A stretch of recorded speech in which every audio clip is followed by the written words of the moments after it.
Class 4th की student थी. She was just 9-year-old and she committed suicide in the school itself. कभी भी कोई भी पर्सन, बच्चा बूढ़ा कोई भी, एक भी बार बोलता है ना कि मुझे जीने जैसा नहीं लग रहा है, तुरंत उसको कंसल्ट करवाना चाहिए, तुरंत. 6 out of 10 kids under the age of 5 years face mental या फिर physical abuse. कि ये जो भी एब्यूज़ है ना, वो इनर सर्कल से ही शुरू होते हैं. 50% plus teens mobile addiction show कर रहे हैं और उनमें एंजाइटी डिप्रेशन सिग्निफिकेंटली हायर है. ब्रेन की साइज श्रिंक होती है by longer use of phone screens. Parents are making kids' lives very difficult by making it very easy these days.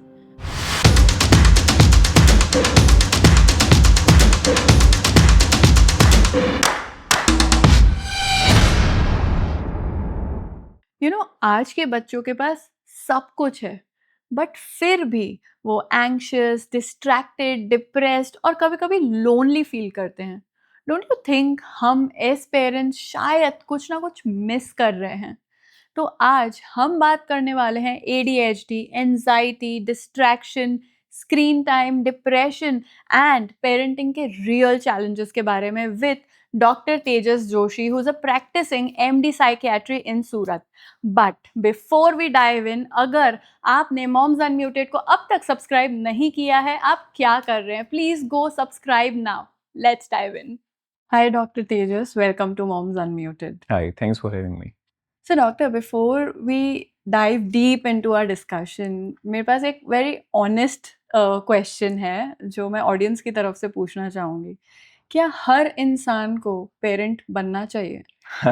Because हम हर चीज़ के लिए प्रिपेयर करते हैं, पढ़ाई के लिए, एग्जाम्स के लिए, इवन डिग्री के लिए, बट पेरेंट बनने के लिए कोई प्रिपेयर नहीं करता है. What do you think as an expert? Parent हर किसी को बनना ही चाहिए. That's a huge reason behind that. जब हम ग्रो करते हैं, हमारी लेट 30s में आते हैं, अर्ली 40s में आते हैं, तब हमारे बॉडी और माइंड धीरे धीरे थोड़ा कम होने लगते हैं in functional aspects, right. But when we have children in our home, connection होता है, एक बॉन्डिंग होती है, एक जिम्मेदारी होती है जिसको हमें निभाना है, तो वी आर हुक्ड. उतने फ्री नहीं है, जस्ट अपने अपने में नहीं है, तो we are engaged. So our brain also start developing. Otherwise क्या होता है, जैसे वो पेंसिल लिखती है और कैसे धीरे धीरे वो कम होती जाती है उसकी ग्रेफाइट जो है, वैसे ही ब्रेन का है. जैसे डिमेंशिया होता है, तो चाइल्ड होना ही चाहिए. रही बात प्रिपेयर्डनेस की, प्रिपेयर्डनेस अभी के लिए ज़रूरी है. क्यों? क्योंकि हम बहुत लेट मैरिजेस देखते हैं नाउअडेज. तो हाई रिस्क प्रेगनेंसी बहुत ज़्यादा है after 30 for female and male as well. Both parents ages does matter. तो इसकी वजह से भी प्रिपेयर्डनेस ज़रूरी है. हम क्या काम कर रहे हैं, किस फील्ड में है, और हम कैसे चाइल्ड को मैनेज कर सकेंगे, ये सब चीज़ें देखना ज़रूरी है. And the most important thing is finance. Correct. So having a kid right now is huge task. Let me talk about two different parenting styles. एक जो हमारे पेरेंट्स करते थे और एक जो आजकल की पेरेंटिंग चल रही है. जो हमारे पेरेंट्स थे, वो अगर हमने कोई गलती कर दी तो थप्पड़ भी लगा देते थे, चिल्ला भी देते थे टू डिसिप्लिन अस, बट साथ में प्यार भी कर देते थे. बट आज की जो पेरेंटिंग मैं देख रही हूँ, मतलब आप ना टच कर सकते हो, ना चिल्ला सकते हो, क्योंकि लोगों को लगता है बच्चे को ट्रॉमा हो जाएगा. जेंटल पेरेंटिंग भी है. So what do you think is the best parenting style for a child to succeed in future? Right, it's a very nice question. जो हम लोगों ने अपने पेरेंट्स को देखा है, वो शायद हम नहीं बन पाएंगे ऐसे, because of some reasons like what we are doing in our life. ये सब चीज़ें जो हमें अभी पता चल रही है कि ऐसे ऐसे बच्चों को रखना चाहिए, ये सब चीज़ें नोटिसेबल हो जाती है, तो हम उतना नहीं कर पाएंगे शायद. लेकिन व्हाट वी स्टडी, 4 तरह की पेरेंटिंग स्टाइल होती है बेसिकली. फर्स्ट इज ऑथोरिटेटिव, जिसके अंदर हम वार्मथ देते हैं बच्चे को, प्लस इंडिपेंडेंस जो उसका ग्रोथ है, ये सब में हम थोड़ा सपोर्ट भी करते हैं. तो वार्मथ प्लस थोड़ा सा कंट्रोल एंड इंडिपेंडेंस जो हम उसको देते हैं, वो सबसे अच्छी पेरेंटिंग स्टाइल दी गई है. मतलब बैलेंस ऑफ बोथ, थोड़ा स्ट्रिक्ट भी, कंट्रोल भी, प्लस वार्मथ भी एंड सपोर्ट भी. But what does matter in that parenting technique is हम कोई रूल क्रिएट कर रहे हैं तो वो क्यों सेट कर रहे हैं, what's the purpose behind it, वो वेरी क्लियरली बच्चे को हमें कन्वे करना है।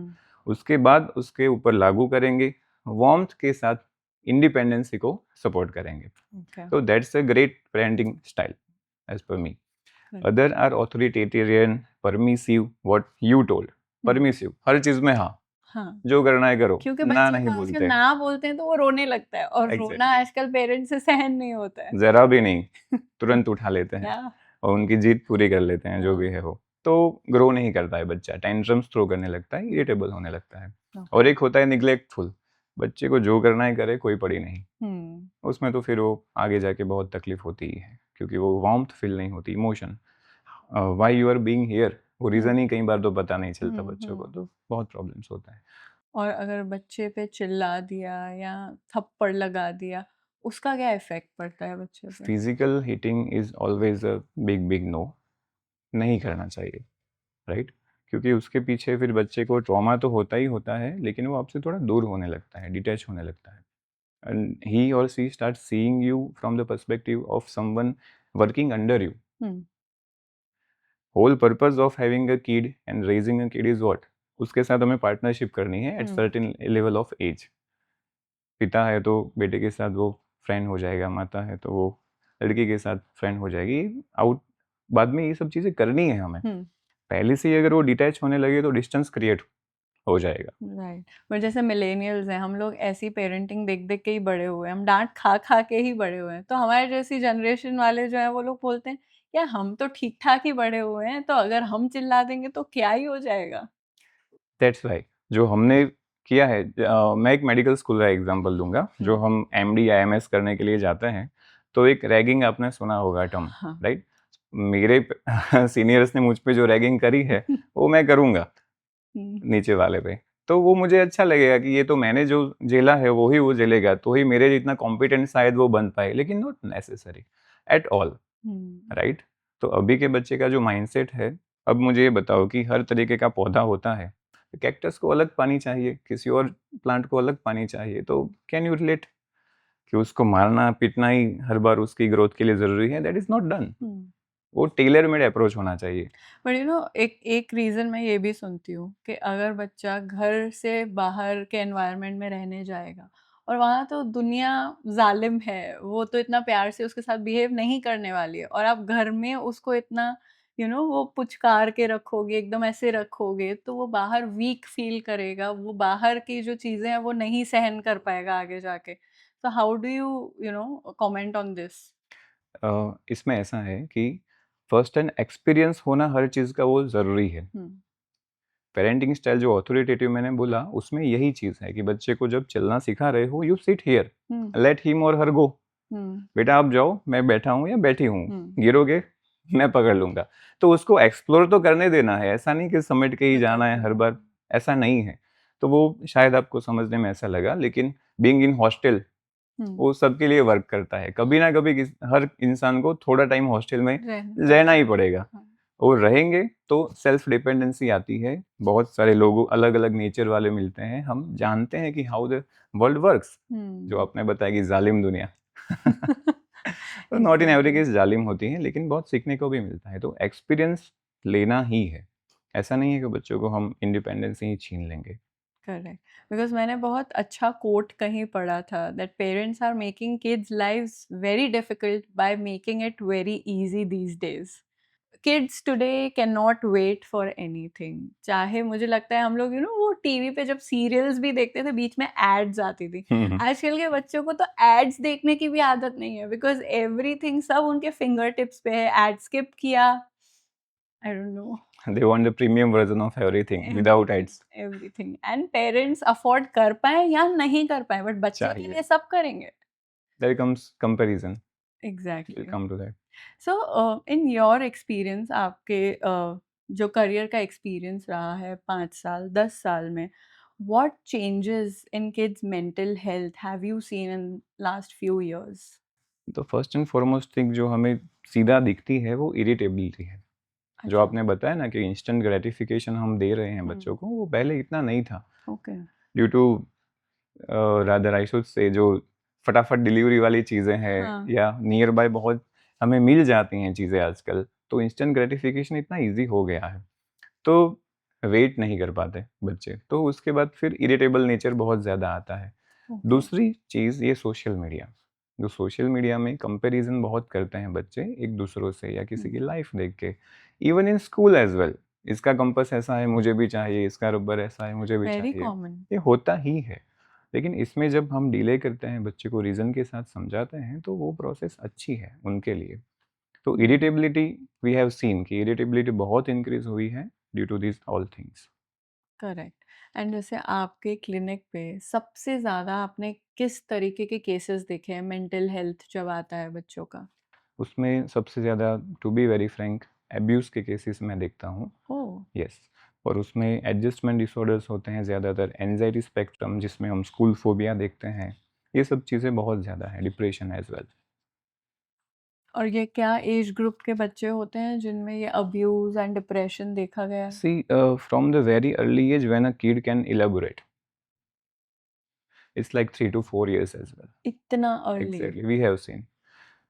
उसमें कई बार होता क्या है कि बच्चा एक्सप्लेन नहीं कर पाता है too because of that early age, hmm. लेकिन उसके अंदर जो प्ले एक्टिविटीज़ होती है, कई बार उसके ड्रीम्स होते हैं, उसमें ये सब चीज़ें रिफ्लेक्ट होती हैं। मान लो कि किसी को अब्यूज़ हुआ या कुछ भी है, तो वो जो खेलेगा, जो हुँ। घर-घर नहीं खेलते बच्चे, तो उसमें जो रोल प्ले है ना, उसके अंदर वो ट्रॉमा दिखाई देता है, कई बार बच्चों का। For example? फॉर एग्ज़ाम्पल घर-घर में मान लो कि हस्बैंड वाइफ का रोल प्ले कर रहे हैं, उसने घर में देखा है कि पेरेंट्स के बीच झगड़ा होता है या फिज़िकल बीटिंग होती है एज़ सच, तो वो लोग इनेक्ट करते हैं उसमें ओके। कि पापा आए, मम्मी ने खाना तैयार नहीं रखा था, पापा ने बीट किया, थाली फेंक दी, ये सब चीज़ें। बताएँगे नहीं, प्ले में इनेक्ट होता है वो चीज़ें। और ड्रीम्स भी बहुत आते हैं बच्चों को। Up to 5 years of age bed wetting is normal, hmm. लेकिन उसके बाद बेड वेटिंग है तो यू शुड कंसल्ट। वो एंग्ज़ायटी का एक बिगेस्ट सिम्पटम है, bed wetting at night. Okay. हाँ, जैसे मेरे पास चाइल्ड अब्यूज़ का कुछ डेटा भी है that I would like to quote, like 6 out of 10 kids under the age of 5 years face mental या फिर physical abuse. So for our audience if we can just put it out, physical abuse and mental abuse दोनों क्या होता है? Exactly, see how it's common nowadays, and ऐसा नहीं है कि अभी-अभी ही कॉमन हुआ है, लेकिन कमिंग आउट हैज़ इंक्रीज़्ड।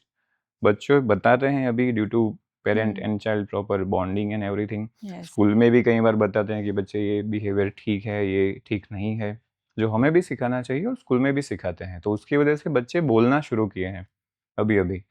मेरे पास बहुत सारे एडल्ट्स आते हैं, इवन दादी आती है, कोई दादा आते हैं, जिनको मैं मेरी एक बहुत अच्छी हैबिट मान लो या कुछ भी, हिस्ट्री टैगिंग प्रॉपर थरोली करते हैं। हुँ। वो चाइल्डहुड से मैं स्टार्ट करता हूँ, तो चाइल्डहुड में कई बार ये सब चीज़ें होती हैं जो वो लोग दैट एज तक कैरी करते हैं राइट। और किसी को बता भी नहीं पाते। हुँ। और उसकी वजह से सर्टेन पर्सनालिटी ट्रेट्स डेवलप होते हैं बच्चों के अंदर।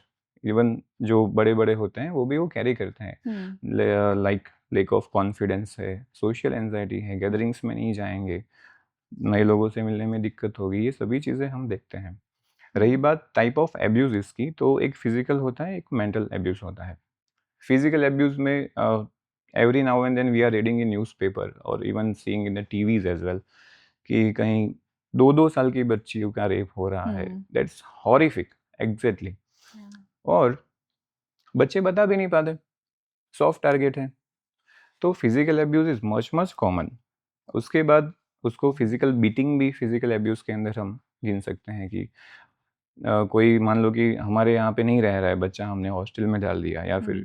काका-दादी किसी के भी घर हाँ। डाल दिया है, जो उन लोगों को अच्छा नहीं लगा, भई ये क्या है? हुँ। उनका बच्चा हम क्यों सँभालें? तो उनको फिर वहाँ पे भी फिज़िकल बीटिंग भी कई बार देखनी पड़ती है और उसमें ये भी आ गया कि उसको खाना-पीना भी थोड़ा कम दिया जाता है hmm. For a long period of time, जिसकी वजह से बच्चे मालनरिश भी हो जाते हैं। अच्छा। तो ये फिज़िकल अब्यूज़ का एक पार्ट है। और मेंटल अब्यूज़ में स्कूल में से मान लो कि बुलिंग समझ लिया हमने कि स्कूल में बुलिंग होता है या फिर ग्रुपिज़्म होता है, किसी को आउटकास्ट करना, हमारे ग्रुप से अलग करना, पॉइंट आउट करना, ये सब चीज़ें स्कूल में होती है। फैमिली के अंदर लेबलिंग, ये बच्चा शाय है, या तो ये बच्चा ऐसा है वैसा है, जो लेबल नॉटी हम है, लगा देते हैं, शैतान है। तो फिर उसमें से वो एक्सेप्ट कर लेता है कई बार कि यार मैं तो शाय ही हूँ, हुँ, अभी मैं क्या ही करूँगा जो मैं इससे बाहर आ पाऊँगा। No, he stucks there. तो ये करेक्ट। दोनों चीज़ें अब्यूज़ का ही पार्ट है। और मैं ऐड करना चाहूँगा कि ये जो भी अब्यूज़ेज़ है ना, वो इनर सर्कल से ही शुरू होते हैं। यस, दैट जो वाज़ व्हाट आई बहुत वांटेड टू नज़दीक आस्क बिकॉज़ मैंने भी बहुत सारे बच्चों को ये बोलते हुए देखा था व्हेन आई वाज़ स्मॉल। मेरी खुद की एक फ्रेंड थी एंड उसने मेरे साथ शेयर किया था कि देयर वाज़ समथिंग जो उसके साथ हो रहा था, मे बी उसके अंकल थे, who was trying to harass her. मैंने उसको बोला why don't you go and tell your mom और डैड? तो बोले वो उनके बहुत क्लोज़ हैं, मैं उनको बता भी दूँगी ना तो they will do nothing. I was shocked, मतलब मम्मी-पापा को भी वो बता नहीं पा रही थी exactly. And this comes from the inner circle, family, आपके ही नेटवर्क के लोग होते हैं। कोई नया होता ही नहीं है generally, most of the cases में यही होता है। और जो आपने बताया वो वेरी करेक्ट, लोग रीच आउट ही नहीं कर रहे। तो मान लो कि हमारे और बच्चे के बीच ऐसा बॉन्डिंग हो कि जहाँ बच्चा हमें खुल के सब बता पाए, एटलीस्ट बता तो पाए।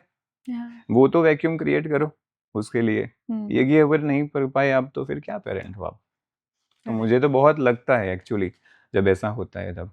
Recently I had one kid, थोड़ा ये पॉइंट से हट रहा हूँ मैं। हाँ, 14 years of age, just 2 days back, in my OPD with his parents. Both are very well educated, MA B.Ed, both the parents. And they were wandering for 1.5 year to faith healers.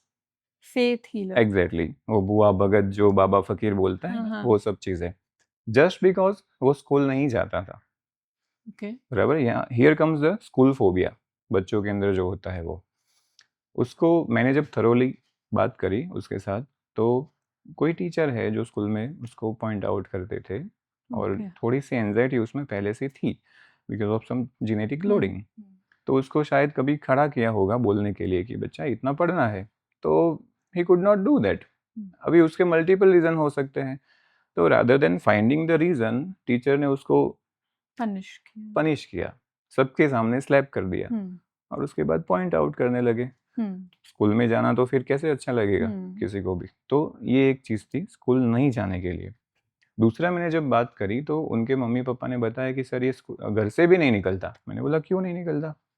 जब भी वो निकलता है तो he feels like someone is choking him the moment he steps out. Hmm, तो ऐसा लगता है कि वो चॉकिंग सेंसेशन होता है, कोई गला दबा रहा है जैसा। तो उसको मैंने पूछा, उसके बाद मुझे पता चला कि घर में भी एनवायरनमेंट ऐसा है, पेरेंट्स के बीच भी बहुत झगड़े चल रहे हैं अदर लोगों के इंटरवेंशन से, तो फिजिकल बीटिंग तक बात चली जाती है।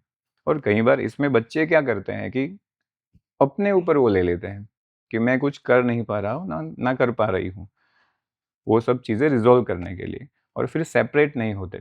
मान लो कि मैं स्कूल चला गया और घर पे कुछ हो गया, तो हुँ, दैट्स माई जिम्मेदारी कि मैं देखूँ कि मम्मी को या पापा को या दादी को कुछ ना हो। हुँ, तो ये बहुत सारी चीज़ें होती हैं जो हमें बहुत थरोली देखनी पड़ती है, और कई बार बच्चे पहली मीटिंग में ओपन अप भी नहीं होते हैं। नहीं होते हैं, नहीं होते हैं क्योंकि वो रैपो ही नहीं है। You correct. Are totally strange figure for them.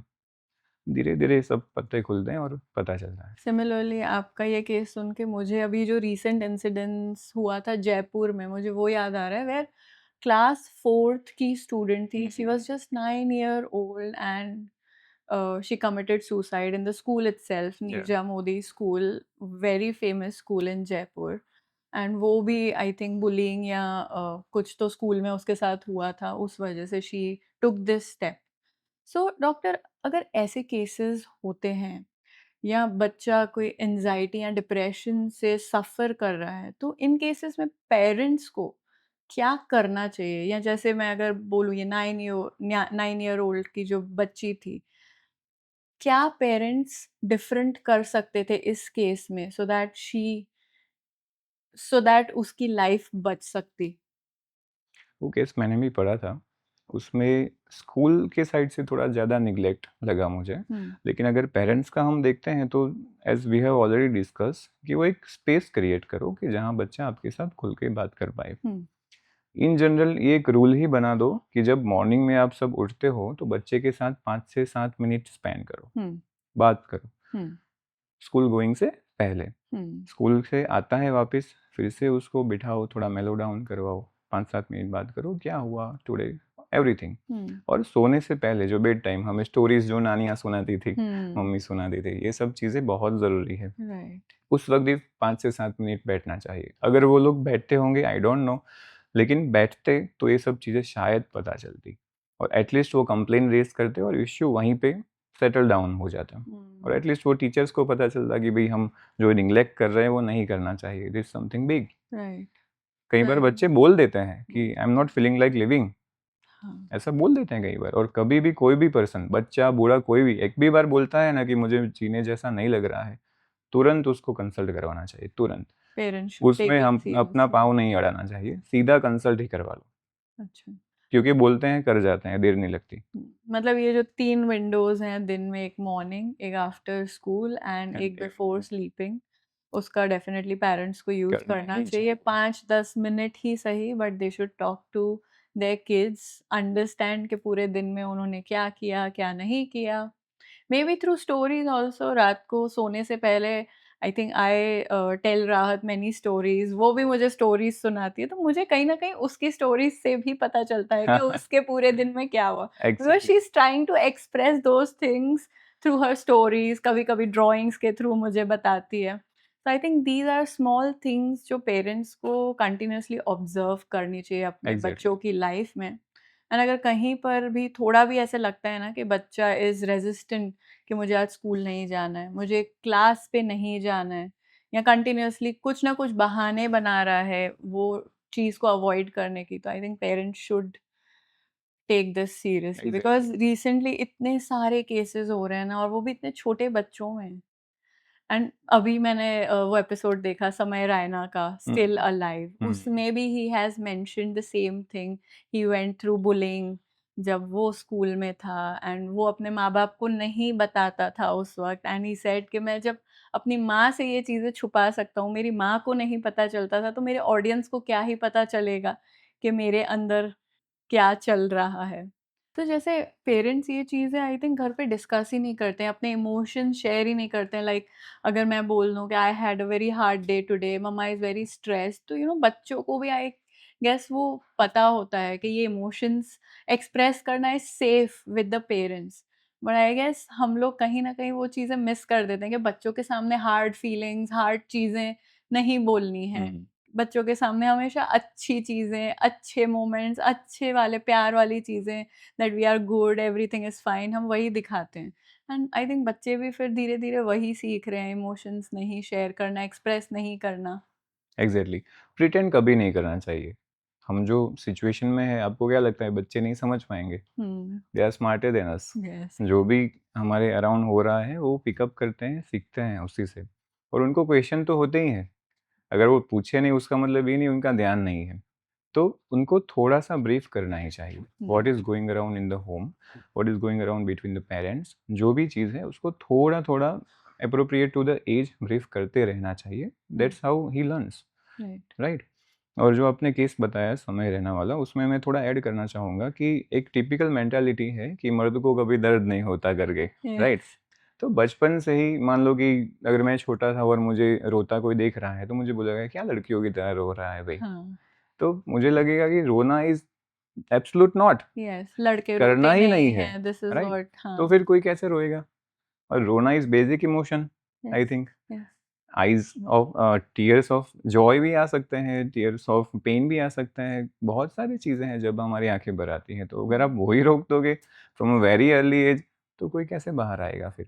So what are 3 red flags या 3 साइंस जो पेरेंट्स को हमेशा नोटिस करना चाहिए बच्चों में, that's going towards anxiety? First and foremost thing, अगर उनका कोई भी नेचर जो पहले था सडनली चेंज हो रहा है, कि वो रिमेनिंग अलोफ, बातचीत उतना नहीं कर रहे हैं, ओपन अप नहीं हो रहे हैं, कुछ चेंज हमें तो पता चल ही जाएगा, हाँ। दूसरों को पता चल जाएगा कि आप इतने पहले से अलग अलग क्यों दिख रहे हो। तो वो एक बिहेवियर चेंज अलग अगर है तो। फिजिकल में शायद वो ईटिंग हैबिट्स उसने अपनी चेंज कर दे, वेट में ऊपर नीचे होने लगे, स्लीप उसकी कम हो रही है, तो ये हो सकता है। एंड थर्ड थिंग जो मैंने आपको बताया कि up to the age of 5 years bed wetting is okay. उसके बाद ये बिगेस्ट अलार्म है कि बच्चे के साथ कुछ तो गड़बड़ है, वो वाला सीन। 5 साल के बाद अगर बच्चा बेड वेटिंग कर रहा है तो अलार्मिंग बेल बजना चाहिए पेरेंट्स के हेड में। ऐसा नहीं कि भी सीख जाएगा, करेक्ट। लेके दौड़ो, दिखाओ, कंसल्ट करो। ओके। एंड जैसे एंजाइटी आप आज अपने प्रैक्टिस में देख रहे हो, तो कितने साल के बच्चों में बहुत ज़्यादा कॉमन हो गई है? From a very early age, जो इन्फेंटाइल ऑटिज़्म होता है वो तो हम बहुत अर्ली एज में, इन्फेंट एज में ही हम डायग्नोस कर सकते हैं, तो एक वो चीज़ हो गई। लेकिन एनजाइटी की अगर आप पर से बात करें तो एनजाइटी जब बच्चा प्रोसेस करने लगता है ना, 3 ईयर्स से हमें पता चलता है कि हम मेल है या फीमेल है, हुँ। और जेंडर आइडेंटिटी 3 साल से आती है। तो उसके बाद से ये सब टिपिकल चीज़ें जो हम सिखाते हैं, बॉय हो तो ऐसे रहो, गर्ल हो तो ऐसे रहो, उसमें से अगर हम नहीं कर पाते कोपिंग, तो उसमें से ही थोड़ा-थोड़ा एंग्ज़ायटी बढ़ने लगती है। We have a compul obsessive compulsive disorder, one term in our medical terminology. उसमें क्या होता है कि अगर पेरेंट बहुत स्ट्रिक्ट होता है at the time of stool defecation control, जब वो स्फिंक्टर कंट्रोल हम उसे बोलते हैं, यूरिनेशन भी हो गया, डिफिकेशन भी हो गया, उसके कंट्रोल जब हम बच्चे को सिखा रहे होते हैं ना, तब अगर बहुत ज़्यादा हम प्यूनिटिव हो रहे हैं या बहुत उसके साथ इंस्ट्रक्शन हार्डली दे रहे हैं, पनिश कर रहे हैं, तो उसके बाद बच्चे जब बड़े होते हैं तो उनके अंदर ये ओसीडी डेवलप होता है, जिसके अंदर उनकी थोड़ी पिक्युलैरिटीज़ होती हैं, जिसमें उनको सब ऑर्गेनाइज़ चाहिए, ओवर हुँ, ऑर्गेनाइज़। हुँ। ऑर्गेनाइज़ होना अच्छा है, लेकिन ओवर ऑर्गेनाइज़ थोड़ा भी इधर-उधर होगा तो उनको नहीं हाँ, चलेगा। मैंने बड़े लोगों में देखा है ये ओसीडी काफ़ी। यस, तो उसके रूट्स वहाँ से हैं, ओह माय सोचिए आप। गॉड! तो पेरेंटिंग तो बहुत बड़ा गेम है, अच्छे से खेला तो अच्छी बात, नहीं तो गए काम से। ओके। दूसरा, addiction. I would like to add this.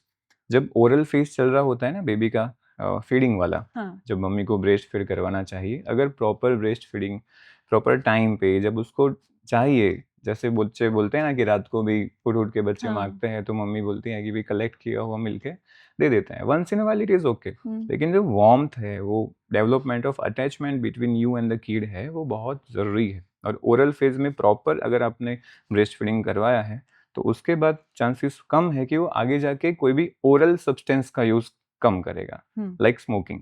Right. So जैसे जो बच्चे आपके पास आते हैं एंजाइटी के पेशेंट्स, हुँ। उनमें बिगेस्ट आपको सिम्पटम्स क्या दिखते हैं कि उनको एंजाइटी क्यों हो रही है एंड क्या सिम्पटम्स होते हैं?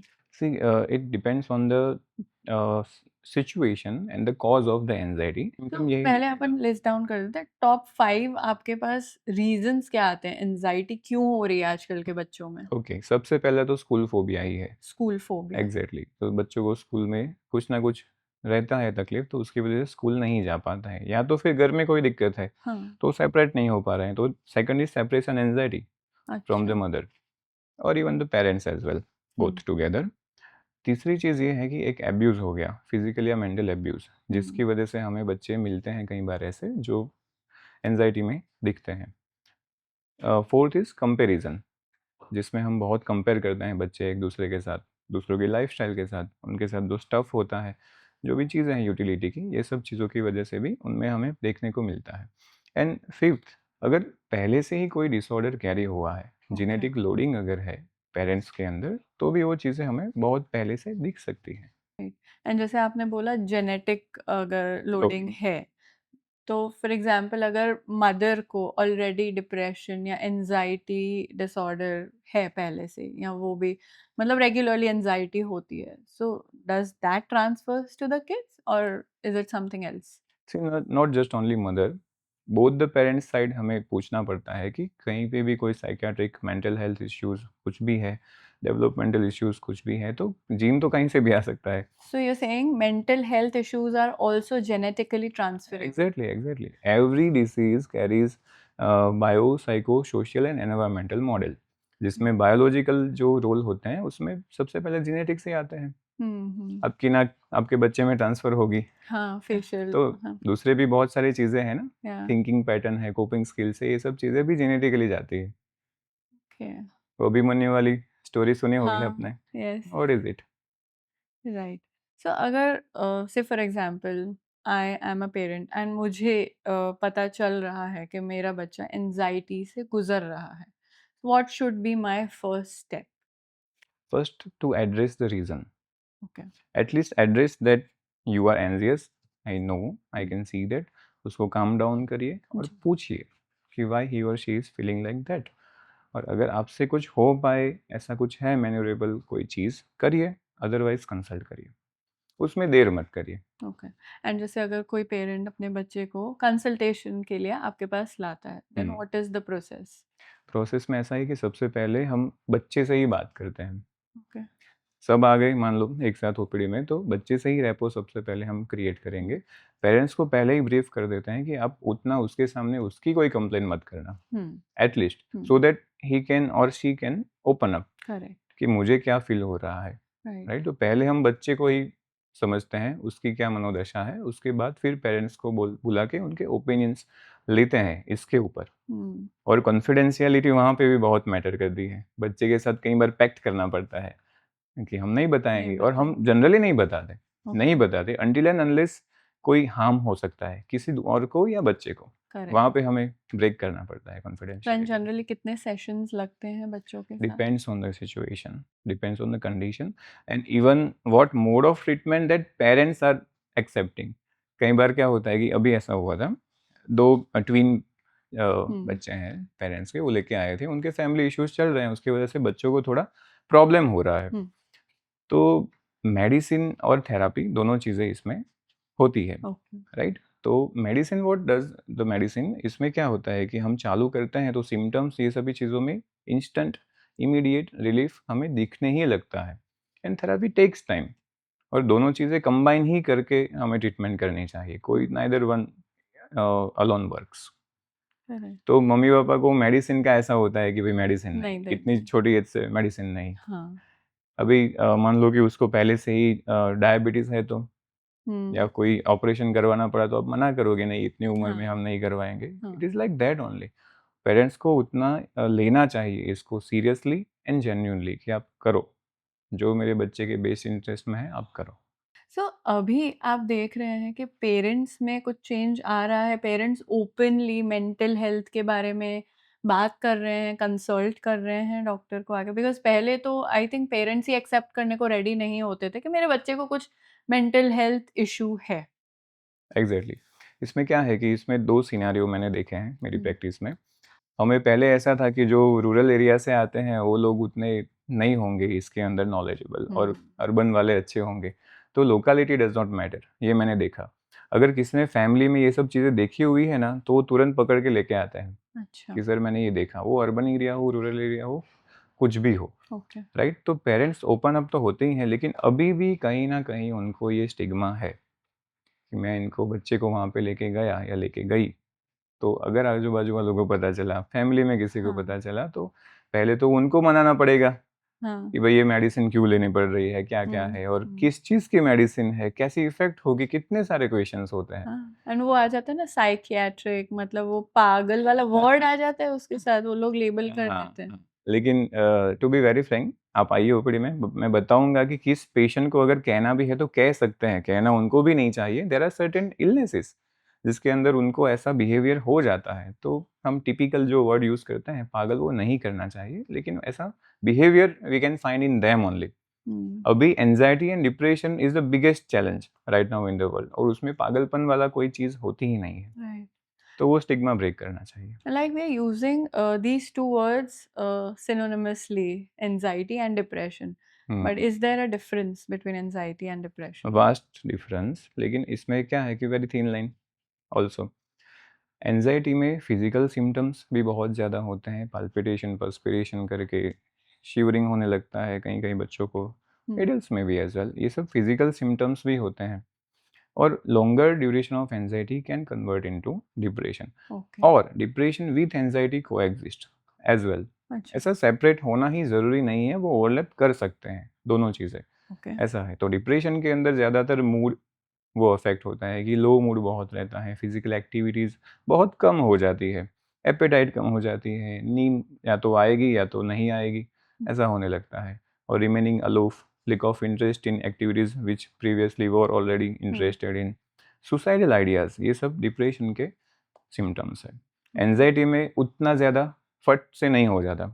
पैनिक अटैक आई थिंक आपने सुना होगा, तो पैनिक अटैक में कई बार रीज़न ही नहीं होता, कोई रीज़न नहीं, मैं यहाँ बैठा हूँ, मुझे अभी पैनिक अटैक आएगा तो मुझे लगेगा मैं मर ही जाऊँगा, सीधा इम्पेंडिंग डूम वाली फीलिंग आती है। It's so intense, so intense, and it is much much common than you और me can think. Do you also get cases of depression in kids? And वो क्या एज ग्रुप है जिसमें ज़्यादातर आप डिप्रेशन देख रहे हो बच्चों में? डिप्रेशन आता है, anxiety symptom as a symptom anxiety ज़्यादा आता है, उसके बाद डिप्रेशन भी बहुत आते हैं कॉमनली। जो school going age of children है वहीं से शुरू हो जाता है। जब हम प्री स्कूल में डालते हैं हुँ, या अर्ली फर्स्ट स्टैंडर्ड समझ लो, वहीं से शुरुआत हो जाती है ये सभी चीज़ों की, और हम देखते हैं इन रूटीन प्रैक्टिस आते हैं बच्चे। ओके। एंड ये डिप्रेशन के रीज़न क्या है बच्चों में? डिप्रेशन के रीज़न जो एडल्ट में है वही बहुत सारे चिल्ड्रन में भी होते हैं। ओके। उसमें सेल्फ एस्टीम इश्यूज़ अगर है, बच्चे को कंपैरिजन बहुत ज़्यादा करते हैं किसी-किसी से, घर में ही कोई उनकी कंपैरिजन किए जा रहा है सिबलिंग से या किसी और अगल-बगल वाले पर्सन से, वहाँ से शुरुआत होती है। और फिर स्कूल, स्कूल के अंदर बहुत सारी बुलिंग अगर हो रही है, हुँ, टारगेटिंग हो रहा है, आउटकास्टिंग हो रही है, टीचर की ओर से कोई ऐसे सेंटेंसेस जो हार्श लगे बच्चे को, वो सभी चीज़ें आगे जाके शायद डिप्रेशन में कन्वर्ट हो सकती है। और इसमें है क्या कि थ्रेशोल्ड हर चाइल्ड का अलग होता अलग है, होता है। कि हर किसी को आप हार्शली बोलोगे तो वो ऐसा नहीं है कि डिप्रेशन में चला ही जाएगा, उसमें डिफरेंस है। राइट। बराबर। हर किसी का वर्किंग कैपेसिटी जैसा है कि मैं पूरा दिन हाँ। ओपीडी देख सकता हूँ, मुझे अच्छा लगता है, मैं देखता हूँ। हुँ, तो कोई शायद ना देख पाए। वैसे ही करेक्ट। बच्चों के डेवलपिंग एज में ऐसा होता है कि जितना थ्रेशोल्ड है वो लोग सहन कर सकते हैं, करते हैं। कभी ना कभी वो घड़ा भर जाता है और फिर डिप्रेशन में कन्वर्ट हो जाता है। जैसे रीसेंट स्टडीज़ बोल रही है 50% plus teens mobile addiction show कर रहे हैं और उनमें एंजाइटी, डिप्रेशन सिग्निफिकेंटली हायर है। हुँ, तो do you see any connection between mobile addiction in hmm. Teens and anxiety and depression? Actually उसमें 2 तरीके से हम देखते हैं। If child is already suffering from depression और एंग्ज़ायटी, वो अलूफ़ रहते हैं, हुँ, किसी से मिलते-जुलते नहीं हैं, तो ईज़ीएस्ट वे क्या है? स्क्रीन। स्क्रीन। तो उसमें लग जाता है। तो डिप्रेशन, एंग्ज़ायटी होने के बाद स्क्रीन में घुसना, मोबाइल में घुसना। दूसरा, उसका ओवर यूज़ करने से भी डिप्रेशन, एंग्ज़ायटी, एडीएचडी, ऑटिज़्म, ये सभी चीज़ों में भी कन्वर्ट हो सकता है। तो बाय डायरेक्शनल है। ऐसा नहीं कि अच्छा, वो यूज़ करके बाद ही हुआ, ऐसा नहीं है। पहले भी है तो वो घुसते हैं फ़ोन में। They use it a, as a coping mechanism. Coping mechanism और एट लीस्ट गेन सिम्पैथी। अभी इसमें क्या है कि एल्गोरिदम ऐसा चलता है कि आप जो देखोगे, मान लो कि कोई सैड पॉइंट ऑफ व्यू दिख रहा है, तो फिर अच्छे से देखिए तो दूसरा सैड ही आएगा। वही आएगा। और इसमें एडल्ट के लिए जैसे अरिजीत सिंह के गाने जो है वो चलते हैं, ऐसे ही वो कंटेंट में कई बार ऐसी चीज़ें रिपीटेडली देखते हैं। राइट। गेम एज़ वेल, हाँ, जब बच्चे गेम खेलते हैं तो उसमें इंस्टेंट ग्रैटिफिकेशन मिलता है। और बीच में एक आपको अगर याद हो तो ब्लू व्हेल करके या ऐसा कोई गेम गेम आया था। था, हुँ, जिसमें लास्ट तो यही होता था कि आप मरो या किसी को मारो। फाइनल स्टेज में। तो इतना वो बच्चे एडिक्ट हो गए थे उससे और वो ग्रेटिफ़िकेशन से कि वो लेवल मुझे अचीव करना है, नेक्स्ट लेवल अचीव करना है। तो उसमें ये सब चीज़ें भी हमने देखी हैं। सुसाइड देखे हैं बच्चों के, घर में ही हॉस्टिलिटी देखी है, बहुत सारी चीज़ें हैं। सो अभी अभी आई थिंक एक और केस हुआ था इंडिया में जहाँ 3 बहनों ने सुसाइड कर लिया था and people were connecting their suicide, their death with a game, क्योंकि वो कोई गेम खेलती थी। Hmm, so how do you think ये जो गेमिंग कल्चर है ये टीन्स को अफेक्ट कर रहा है? एंड हुँ, या मतलब बच्चे सुसाइड तक चले जा रहे हैं, इतना एक्सट्रीम स्टेप लेने का सोच लेते हैं, हुँ। क्यों हो रहा है ये सब? Validation, first thing is validation. मान लो कि मैं एक गेम खेल रहा हूँ, आप भी वही गेम खेल रहे हो। मैं एक लेवल पे हूँ और आप अलग लेवल पे हो, तो हम्म। मुझे वैलिडेट होना चाहिए कि भई मैं इससे आगे बढ़ूँ। वो एक किक मिलनी चाहिए। तो कई बार बच्चों के ऐसे ग्रुप हो जाते हैं, जो एक साथ ऐसे गेम खेलते हैं, जैसे आपने 3 बहनों की बात करी, तो हाँ। शायद उस केस में ऐसा हो सकता है कि वो एक-दूसरे से ही कम्पीट कर रही हो या नेक्स्ट लेवल पे जाना चाहती हो, कुछ भी। I don't know in person, मैं हम्म। मिला नहीं हूँ, कुछ भी नहीं। लेकिन ऐसा हो सकता है। तो वैलिडेशन, ग्रैटिफ़िकेशन के चक्कर में वो चीज़ लगे पड़ते हैं फिर। जैसे आपने एकेडमिकली बताया ना कि वो अच्छा कर रहा है बच्चा, आप भी करो। तो कभी-कभी ये मोटिवेट भी करता है हमें आगे बढ़ने के लिए।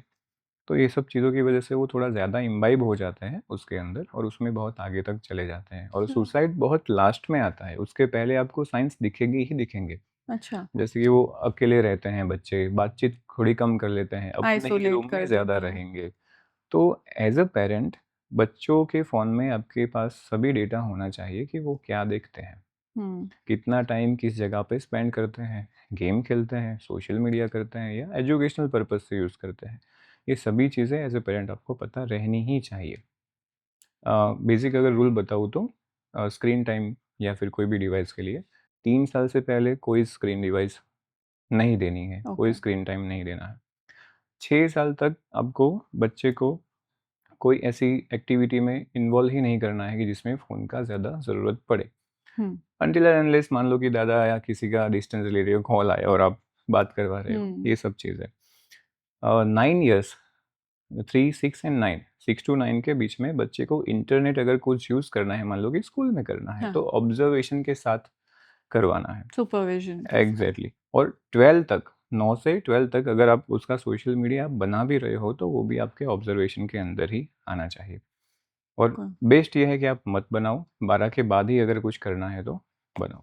तो ये 3, 6, 9 एंड 12 वाला अगर आप अप्रोच रख सको तो बहुत अच्छा है। मैंने अभी रिसेंटली ये अभिषेक बच्चन का भी रील देखा था जो बहुत वायरल हो रहा था, हाँ। वेर इज सेइंग कि उसकी डॉटर 15 साल की है या 16 साल की, बट हमने उसे फोन नहीं दिया है।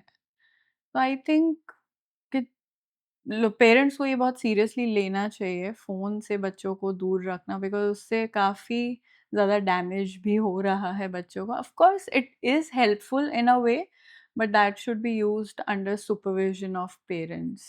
That is the authoritative type of parenting, जिसमें आप मना करोगे लेकिन विथ रीज़न मना करोगे, जो बच्चे को समझ में आ जाए। करेक्ट। जैसे हमने बात की कि गेमिंग इतना अफ़ेक्ट कर रहा है आजकल के टीन्स को कि वो इतने एक्सट्रीम स्टेप्स लेने तक का सोच रहे हैं, and you said the main reason is validation, उनको वैलिडेशन चाहिए।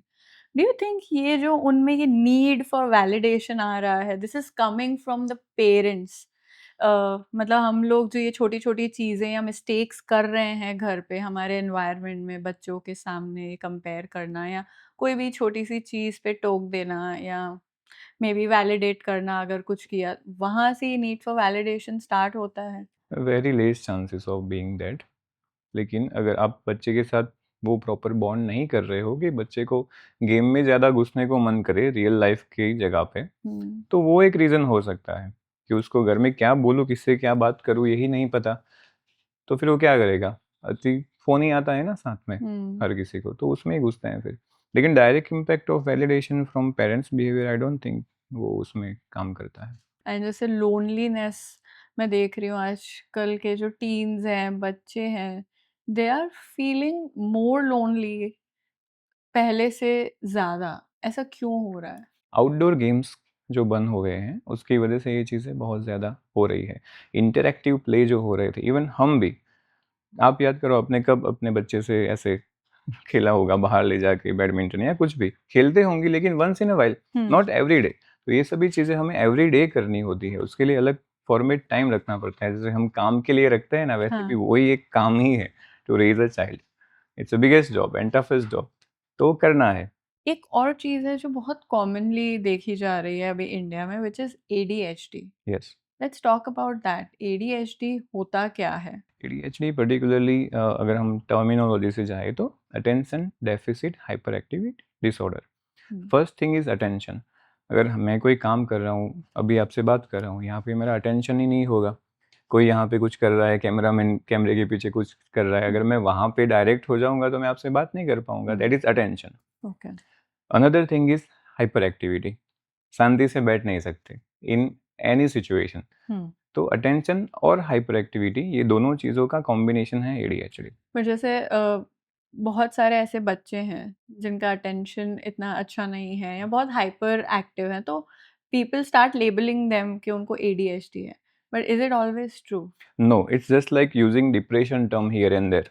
अभी बहुत फैंसी चल पड़ा है कि आई फील डिप्रेस्ड। 1-2 दिन में अगर लो मूड होता है तो सीधा डिप्रेशन को ही अपने आप को लेबल कर देते हैं। वो इसी में ऐसा भी नहीं करना है। एडीएचडी में भी सेम ही है। देयर आर सर्टेन स्किल्स जो हम अप्लाई करते हैं, ऑब्जर्वेशन, क्लिनिकल स्किल्स जो होती हैं, वो डायग्नोसिस छोड़ दो, कंसल्टेशन के ऊपर छोड़ दो, डायग्नोसिस आप मत करो। So what are clinically accepted science जो पेरेंट्स को नोटिस करने चाहिए बच्चे में, विच शोज देम कि इसे एडीएचडी है and you should consult a doctor? Exactly. ADHD मैं आपको एक आगे जाके और थोड़ा बताता हूँ इसी क्वेश्चन में कि कई बार एडीएचडी पहले से नहीं होता। ओके।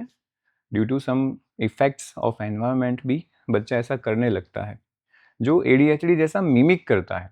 डायग्नोसिस वो भी एडीएचडी कंफर्म नहीं होता, लेकिन वो कई बार मिमिक करता है एडीएचडी जैसे। ओके। जैसे उसको वैलिडेशन नहीं मिल रहा है या सिबलिंग राइवलरी है, तो वो कुछ ऐसा करेगा कि जैसे वो नोटिस में आए, हाँ, कोई उसकी केयर करे हाँ, ज़्यादा, तो हाँ, शैतानी होता है। करने लगेंगे। हाँ, शैतानी is a not particular word to use, but वो ऐसे टेंट्रम्स थ्रो करता है जिससे हमें उसके ऊपर ध्यान रहे और उसका हम थोड़ा टेक केयर करें।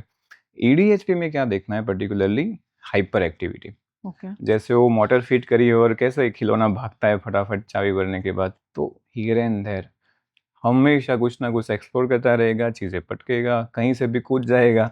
उसको डर नहीं लगेगा कि मान लो कि यहाँ पे कोई ज्योत है दिए की, तो मैं ऐसे पकड़ूंगा तो मुझे कुछ हार्म होगा। वो हार्म का उतना उनको पड़ा नहीं होता है, तो पढ़ते रहते हैं, लगती रहती हैं चोटें बहुत बार। तो एक hyper activity is the biggest thing. अभी उसके अंदर प्ले भी आ जाता है, जैसे कि कोई बच्चा क्रिकेट प्ले कर रहा है, तो उसमें मेरी ही बारी, मैं ही बल्ला घुमाऊंगा, बॉलिंग नहीं, फील्डिंग नहीं, मैं करूंगा तो सिर्फ बैटिंग। ये भी एक अप्रोच है। अच्छा। फिर मान लो दो पेरेंट्स बात कर रहे हैं, तो बीच में उसकी बात करनी है, लेकिन दे और ही और शी कैन नॉट वेट। सुनो सुनो सुनो सुनो, मेरी बात सुनो पहले। अच्छा। वेट नहीं कर पाते हैं, तो इंटरप्ट करते रहते हैं। ये 2-3 साइन है जो आप देख सकते हो उधर। पेशेंस भी नहीं पेशेंस, है। एग्जैक्टली, पेशेंस भी नहीं होता है। तो घर पे मम्मी पापा ये दोनों चीज़ें, 3 चीज़ें देख सकते हैं। बट जैसे ऐसे तो अगर बच्चा पूरा दिन हाइपर एक्टिव है, बट कुछ एक्टिविटीज हैं जिसपे बच्चा फोकस करके शांति से 1 घंटे तक बैठ भी सकता है, हुँ। तो डू यू थिंक उस बच्चे को एडीएचडी होगा? सी देयर आर सेवरल ग्रेड्स जो हम जैसे कह फॉर सकते एग्जांपल हैं। लोग ये भी बोलते हैं कि अगर बच्चा फोन पर काफी देर बैठ सकता है, हुँ, फोकस कर सकता है, हुँ, तो उसे एडीएचडी नहीं है। But I am not talking about that screen, but से फॉर एग्जांपल अगर उस बच्चे को ड्राइंग करना पसंद है एंड ही और she can sit and do an art activity और something for an hour continuously, तब वो नहीं कूद रहा है, कुछ नहीं कर रहा है, बट बाकी टाइम अगर उसको फ्री छोड़ दो तो वो यही धमाल हुँ, मस्ती जंपिंग हियर एंड देयर ये कर रहा है। हुँ। इसमें फिर डायग्नोसिस पुट्स अंडर क्वेरी क्योंकि अटेंशन भी उसमें आ गया। मैंने सिर्फ हाइपर एक्टिविटी का बताया है। स्कूल से कोई ऐसा होमवर्क दिया है जो उसको बैठ के कंप्लीट करना है। कंप्लीट करने तक वो बैठता है, अगर ठीक से करता है, तो एडीएचडी डायग्नोसिस थोड़ा डिफ़िकल्ट है। और दोनों कंपोनेंट हमेशा होने ज़रूरी नहीं है। हाइपर एक्टिविटी अलग से हो सकती है, अटेंशन डेफिसिट अलग से भी हो सकता है। बिकॉज़ बहुत सारे पेरेंट्स कंफ्यूज हो जाते हैं इस चीज़ में, क्योंकि हुँ, इसमें से आधी चीज़ें हर बच्चे में होती ही है। होती है। क्योंकि इवन जब आप होमवर्क या पढ़ाई की बात करोगे ना, तो 9 आउट ऑफ 10 बच्चे उसमें रीज़न्स देंगे ही, मुझे नींद आ रही है, मुझे भूख लगी है, मुझे वॉशरूम जाना है, एक बार में वो होमवर्क कभी कंप्लीट कंप्लीट नहीं नहीं करते, होता है। एग्ज़ैक्टली। बट अल्टीमेटली अगर हो जाता है तो उतनी चिंता नहीं करनी है, और ये सब चीज़ें देखनी है जो अभी हमें बात करी। राइट। एंड स्टडीज़ सेज बच्चे जितना ज़्यादा स्क्रीन टाइम कर रहे हैं ना, उसकी वजह से सिम्पटम्स दैट मिमिक एडीएचडी वो बढ़ रहा है। अभी-अभी नए रिसर्च हुए हैं, रिसेंट स्टडीज़ हुए हैं, जिसके अंदर ये जानने को मिला है कि बच्चे के अंदर जो ग्रे मैटर होता है, उसके अंदर थोड़ी एट्रोफी होती है। Grey matter. Grey matter, by that what I mean, जो चेताएँ होती हैं ना हमारे शरीर में, चेताकोश या न्यूरॉन्स जो बोलते हैं। न्यूरॉन्स। न्यूरॉन्स में 2 चीज़ें होती हैं, एक प्रॉपर बॉडी न्यूरॉन की, और उसके बाद एक्सॉन होता है जो ट्रांसफ़र करता है इन्फॉर्मेशन का। ओके। तो ब्रेन का वो पार्ट जहाँ पे बॉडी है न्यूरॉन्स की, वो दिखता है ग्रे, हुँ। और जहाँ पे वो एक्सॉन्स है, वहाँ पे थोड़ा हमें व्हाइट मैटर दिखता है। तो okay. Grey and white matter ऐसे बनता है ब्रेन ओके। के अंदर। तो ग्रे मैटर में एट्रोफी होना मतलब क्या? ये मेरा हाथ ऐसा है, इसकी साइज़ अगर कम हो जाएगी, तो दैट इज़ कॉल्ड एट्रोफी। वैसे ही ब्रेन की साइज़ श्रिंक होती है, why? Longer use of phone, screens. दूसरा, ये जो एक्सोनल व्हाइट मैटर मैंने आपको बताया, उसके अंदर इंटरकनेक्शंस थोड़े डिस्टर्ब हो जाते हैं। तो हुँ। Processing, transfer of memory and everything जो हमें ब्रेन में होना चाहिए, वो चीज़ें नहीं होती हैं।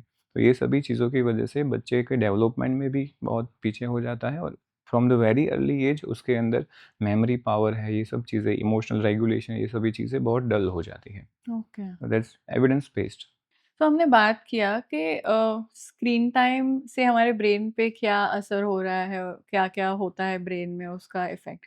But what are the long term effects on kids because of long exposure to the screens? इसकी वजह से सबसे पहले तो पर्सनालिटी डेवलपमेंट, अगर हम बड़े होने के बाद की बात करें तो पर्सनालिटी डेवलपमेंट के अंदर सोशली थोड़ा गैदरिंग में नहीं जा पाते, सोशल एंजाइटी डेवलप हो सकती है, जनरलाइज एंजाइटी, इवन छोटी छोटी बातों में एंजाइटी होना, नॉर्मल टास्क में एंजाइटी होना, ये सब चीज़ें हो सकती है।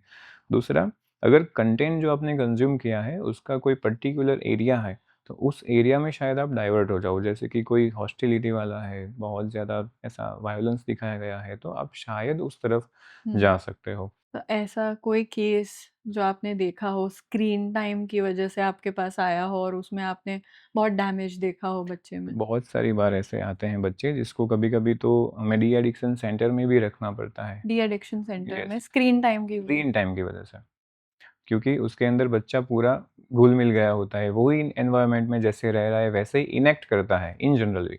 मान लो कि कोई शूटिंग वाला वो खेल रहा था गेम, तो उसमें इन बैठे बैठे भी ऐसे ऐसे हाथ चलाते रहते हैं, कुछ कुछ करता रहता है, अपने में ही रहता है।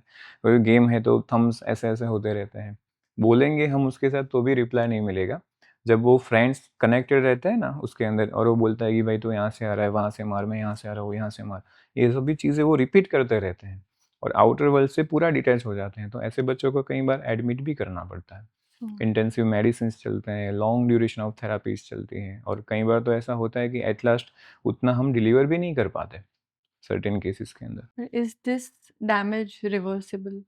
मोस्ट ऑफ द केसेस अगर अर्ली आप आ जाते हो ना तो वहीं पे रोक सकता है, लेकिन लॉन्ग टर्म हुआ है कोई भी मेंटल हेल्थ इश्यू अगर लॉन्ग टर्म खींच गया तो उसमें फिर थोड़ा लिमिटेशन आ जाता है ट्रीटमेंट पोर्शन के भी अंदर। अच्छा, मतलब वो कंप्लीटली फिर ट्रीट भी नहीं हो शायद ना पाता। हो पाए। एंड जैसे आपने मेंशन किया ऑटिज्म, आपके पास बहुत सारे पेशेंट्स आते हैं जो ऑटिस्टिक होते हैं, so what does this word autism means? And I guess India में बहुत ज़्यादा नंबर्स में ये केसेस बढ़ रहे हैं, ये क्यों हो रहा है अभी? एक्वायर्ड ऑटिज्म जो मैंने आपको बताया वो स्क्रीन टाइम की वजह से हो रहा है, लैक ऑफ सोशल कनेक्शन की वजह से हो रहा है। वो एडल्ट में भी हो रहा है, ऐसा नहीं कि सिर्फ बच्चों में हो रहा है। सो ये एक्वायर्ड ऑटिज्म स्क्रीन टाइम की वजह से हो रहा है, is it not genetic autism जो है? जो पर्टिकुलर डायग्नोसिस अभी तक हम चला रहे थे ऑटिज्म वाला वो जेनेटिकली ड्रिवन है, लेकिन ये एक नई टर्म अभी आई है। जेनेटिकली जो भी अब पहले से ही अगर हम देखते हैं कि मम्मी के अंदर कोई डिप्रेशन एंजाइटी चल रही है, या उसको ड्यूरिंग प्रेगनेंसी जेस्टेशनल डायबिटीज़ करके एक टर्म आता है जो सिर्फ प्रेगनेंसी के दौरान डायबिटीज़ होता है होती है। मदर को, उसके वजह से, या उसकी कोई ऐसी मेडिसिन चल रही है जैसे कि उसको बाइपोलर डिसऑर्डर है या उसको एपिलेप्सी है और गलती से उसमें वाल्प्रोइक एसिड चालू रह गया आपका, और कोई भी अगर ऐसी कोई मेडिसिन चल रही है जिससे बच्चे को नुकसान हो सकता है, तो it can create autism, even ADHD in the kid. अच्छा। और थोड़े जेनेटिक सिंड्रोम्स जो हम बोलते हैं, फ्रेजाइल एक्स करके एक सिंड्रोम है, उसके अंदर पिक्यूलर जो एक्स क्रोमोसोम होता है उसमें FMR1 जीन करके होता है जिसमें म्यूटेशन होता है। उसकी वजह से जब बच्चा पैदा होता है तो वो थोड़ा एबनॉर्मल दिखने में भी होता है और ऑटिस्टिक बिहेवियर भी उसका होता है। ओके। दूसरा, आपने my name is Khan movie शायद देखी होगी, उसमें एस्पर्जर्स सिंड्रोम का उल्लेख है। Asperger's. Asperger's in that is also coming under the roof of autism spectrum disorder. Okay. उसमें क्या होता है, IQ नियरली नॉर्मल रह जाता है, लैंग्वेज भी नियरली नॉर्मल हो जाती है, लेकिन सोशल स्किल्स उसमें उतनी डेवलप नहीं हो पाती, कम्युनिकेशन स्किल्स उतनी डेवलप नहीं हो पाती। तो आपने देखा होगा उसका बिहेवियर शाहरुख ने बहुत अच्छे से वो एलेबोरेट पोर्ट्रे किया है और किया है। पोर्ट्रे किया है। तो ये सभी चीज़ें हैं, तो genetic is first and foremost cause of autism जो हम पहले से देखें ड्यूरिंग राइट। Development phase. पर व्हाट आर द सिम्पटम्स, मतलब कैसे पता चलता है कि बच्चा ऑटिस्टिक है या दूसरे बच्चों से डिफरेंट है? राइट, ऑटिज्म वर्ड पर से सजेस्ट दैट खुद खुद में रहना, अपने में ही रहना। अच्छा। बराबर, अगर बच्चा प्ले भी कर रहा है तो अपनी फिंगर्स से कई बार प्ले करेगा, अपने एनवायरनमेंट के अंदर उतना घुलता मिलता नहीं है। उसको सुलाया है, अगर आपको ऊपर फैन मिला, घूमती चीज़ें उसको बहुत पसंद होती हैं, फ्लोइंग वाटर उसको टैप वाटर पसंद होता है तो ऐसे हाथ से फील करेगा, उसको सेंसेशंस बहुत अच्छे लगते हैं, और कम्युनिकेशन पे ठप हो जाता है। सबसे पहला सोशल स्किल्स उसकी डेवलप नहीं नहीं होती है, होती। वो उसमें प्रॉब्लम होता ही होता है। दूसरा, कोई रिपीटेटिव चीज़ करता रहे, जैसे हैंड रैपिंग हो गया, फिंगर से प्ले हो गया, उसका कोई ऐसा टॉय होगा जिसकी वजह से उसके बिना उसको चलेगा ही नहीं, कोई पर्टिकुलर फूड हैबिट्स हो जाएंगे कि वो ही फूड चलेगा, और कोई फूड नहीं चलेगा। इवन टॉयलेट के लिए भी अगर कहीं और गए आप तो डिफिकेट करेगा ही नहीं बच्चा, पर्टिकुलर प्लेस, सब उसको सॉर्टेड चाहिए कि इतना इतना मेरा, इसी में मैं चलूँगा। ओके। ये सभी चीज़ें उसके अंदर बहुत ज़्यादा दिखती हैं। तो कम्युनिकेशन इज़ द की।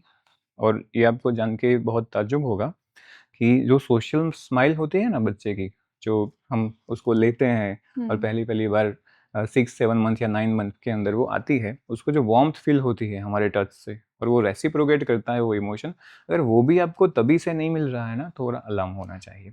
ये जो सारे सिम्पटम्स हैं या बच्चे को अगर ऑटिज़्म है, तो वो ट्रीट हो सकता है? Autism is manageable, it's not manageable. Curable. Okay. Autism cure नहीं हो पाता, जो रिवर्सिबल। जेनेटिकली ड्रिवन है वो।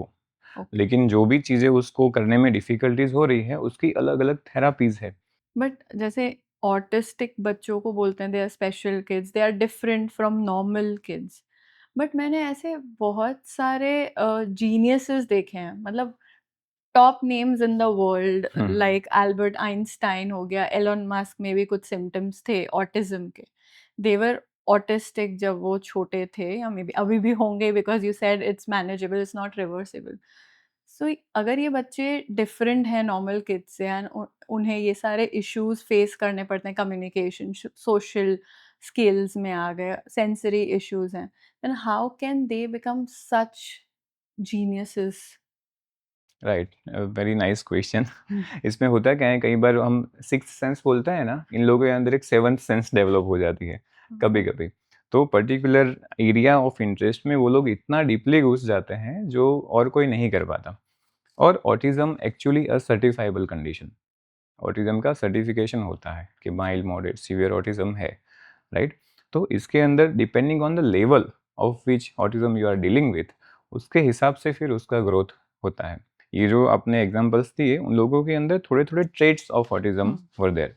उसकी वजह से वो लोग उसमें ज़्यादा अंदर तक जा सके, मेंटेन कर सके अपना अटेंशन, फोकस एंड एवरीथिंग, और फिर जाके वो लोग थोड़ा आगे अपनी लाइफ में कर पाए हैं। So I full guess. Blown autism generally उसमें थोड़ा डिफ़िकल्ट हो जाता है, टफ हो ओके। जाता है। एंड नाउ जैसे हमने सारे मेंटल इश्यूज तो आई गेस डिस्कस कर लिए, but if a parent suspects कि उसका बच्चा जो है, he or she is going through a mental health issue, what are the first 3 steps they should take without panic? Right. So first and foremost thing a parent can do is to address the situation.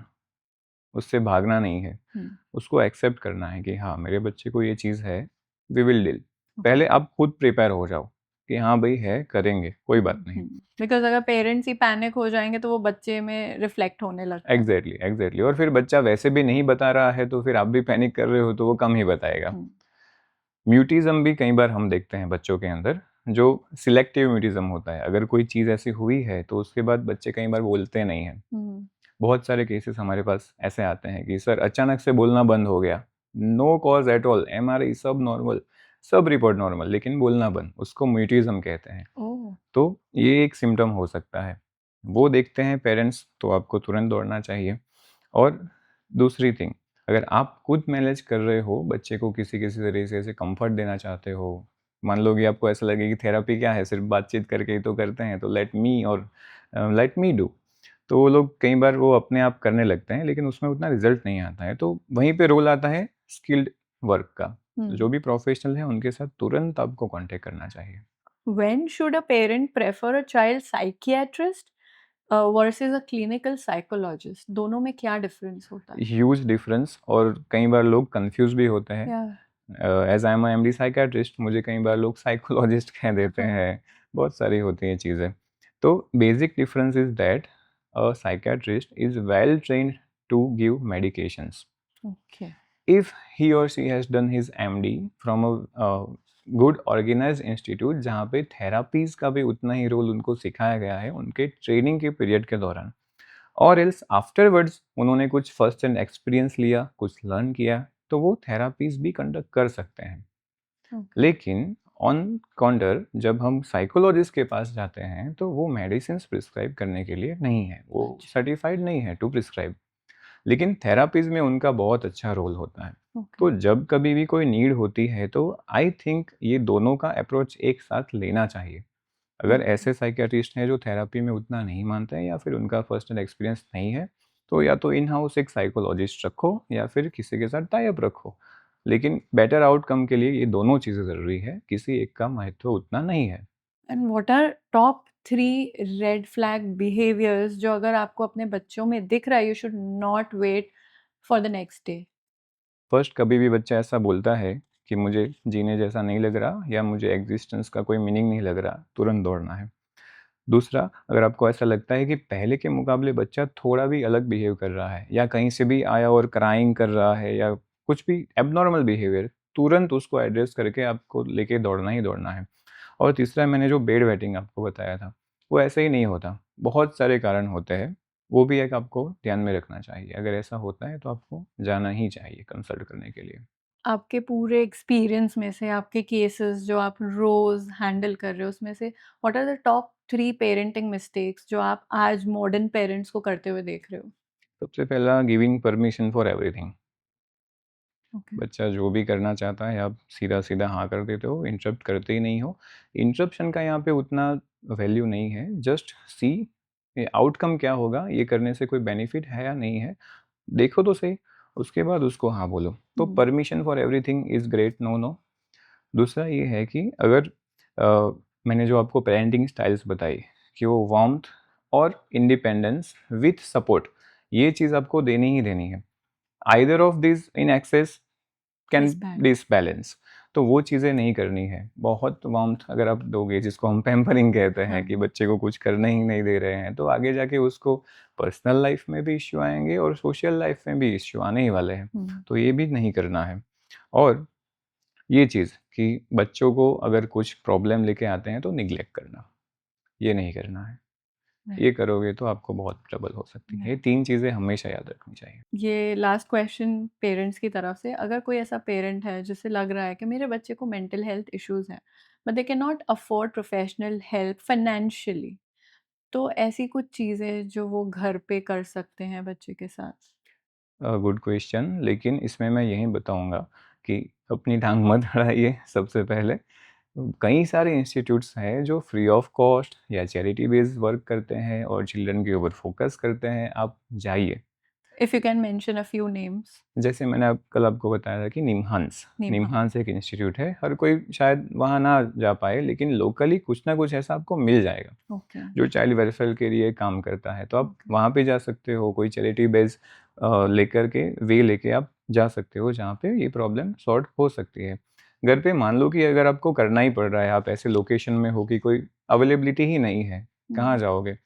तो ये सब चीज़ें जो अभी आपको मैंने बताई, वो पेरेंटिंग स्टाइल्स में थोड़ा चेंज करिए। बच्चे को जो हुआ है उस इश्यू को एड्रेस करिए और उस हिसाब से उसके साथ वार्तालाप करिए, इंटरैक्शन करिए और फिर टाइम मैनेजमेंट सिखाइए, कोपिंग स्किल्स सिखाइए, जो आपको खुद को जो लाइफ में फ़ील हुआ है, आपने गो थ्रू किया है, उससे सिखाइए। स्टोरी टेलिंग से सिखाइए, रोल प्ले से सिखाइए। ये सब चीज़ें बहुत मैटर करती हैं, जो अभी नहीं करते हैं हम। तो राइट। ये सब चीज़ें करनी है घर पे।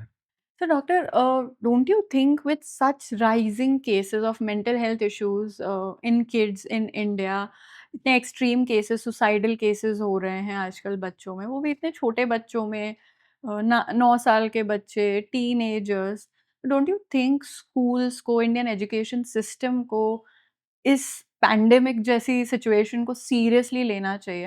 बिकॉज़ स्कूल में every year eye checkup, dental checkup, ये सारी चीज़ें तो होती हैं, बट मेंटल हेल्थ चेकअप ये कौन करेगा बच्चों का?